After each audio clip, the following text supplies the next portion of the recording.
டெசிமலை எப்படி டிவைட் பண்ணுறதுங்கிறத பார்ப்போம். இப்போது மேலே ஒரு நம்பர் இன்டிஜராக இருக்குது, கீழே ஒரு நம்பர் 1.73 அப்படி இருக்குதுன்னு வச்சுங்களேன். இப்போ இது இன்டிஜராக இருக்குது, இது டெசிமல் இருக்குது, சரிங்களா? இப்போது இதை டிவைட் பண்ணுறது கொஞ்சம் கஷ்டமாக தான் இருக்கும்.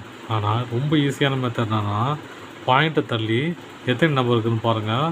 1 2 1 2 சரியா, இன்ட்டு 100ஆல் மல்டிப்ளை அண்ட் டிவைட் பண்ணுங்கள். டிவைட் பண்ணால் என்ன வரும்? இது 2000, இது 173 ஆகிடும். இப்போ ஆட்டோமேட்டிக்காக நீங்கள் டிவைட் பண்ணாலே ஆன்சரு கரெக்டாகவே வந்துடும் ஆன்சர், சரியா?